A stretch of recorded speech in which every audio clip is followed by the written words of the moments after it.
You ever have a helium leak in your house? So then everybody starts sounding like Alvin and the Chipmunks. No, I just sound like this all the time.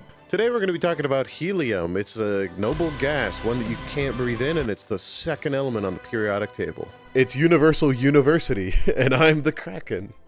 And I'm the Victoria. What's so noble about helium? Well, the term noble gas means that it's a gas that doesn't really like to bond anything because its electron shell is full. But I think the reason it's called a noble gas is because you give it to somebody and they sound really high-pitched, and you give them too much and they pass out. True. Yeah, that's pretty noble. So, Noble deed. It was noble because I laughed while they were dying, and that takes a real hero to do that.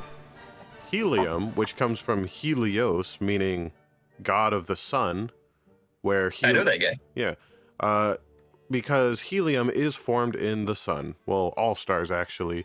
Those Greeks were pretty great at their job. Yeah, they knew what helium was before it was even discovered. Yeah, How noble. they looked at the sunlight and they were like, man, that's some bright light shit. And they were like, let's call it helium. I don't know how they went from looking at the sun to realizing it's the stuff that changes your voice, but good job, science. Yeah, science. Yes, science. Science, yeah.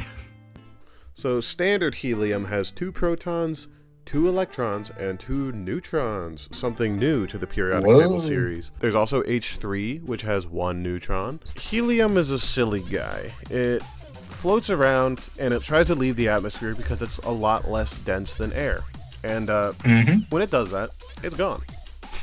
Yep, and it won't bond with things, so it's very hard to actually capture it, as with the rest of the noble gases. Yeah. But it's very useful in industrial applications because it's an inert gas. So, for example, if you were welding and you didn't want something to catch on fire, just throw a little bit of helium in there. Or if you had a birthday party and you want balloons, you throw a little helium in there. See, equal purposes. So I guess we should kind of detail how the periodic table works and what makes something an element, because I'm not sure if people actually know this. Who am I, Mendeleev? But what makes something an element is it has a certain number of protons. That's pretty much it. And the number of neutrons, it doesn't really matter. And electrons come and go. Doesn't really but protons, matter.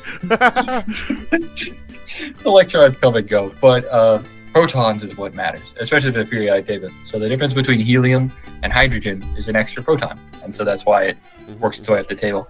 The problem is that we're running out of helium because, like we mentioned, it just flies off. And there's only a couple ways to get more helium. One of those is fusing 2 hydrogen atoms together, or in this case, probably Nuclei. Probably deuterium and protium. That is extremely expensive. And Yeah. you also need raw hydrogen, which is not the easiest thing to come by either. So obviously right now cold fusion is not possible, which is what most people are talking about. But a lot of improvements are going to be made. But the concept is that if we can actually fuse hydrogen, this ends the helium problem of helium being super expensive because it's really hard to get. Until that's we one of run the- into the hydrogen problem. True. But right now we're getting helium because underground radioactive elements decay. They're releasing alpha particles, not beta particles. Or sigma. They're releasing among particles. Yeah, so alpha particles, it was one of the things that proved the existence of a nuclei, but also the concept that, atoms are mostly empty space. So, what is one thing about helium that we just could not live without?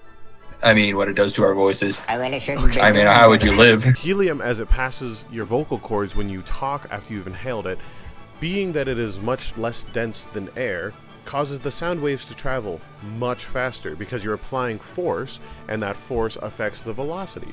So when the sound waves come out 3 times faster, that is an increase in pitch. This is also the reason why other more dense gases, I think it's like tetrasulfide, something like that, something with sulfate, it'll actually lower your voice because it's much denser. Thank you so much for listening and watching, and be sure to breathe only helium for the next 2 days. It'll make you noble. It'll make you noble, and you'll lose a couple. Yeah. You'll lose a couple brain cells, just like me. Yeah, you inhaled too much helium before this recording. Thank you everybody so much. True. Bye-bye. Bye bye.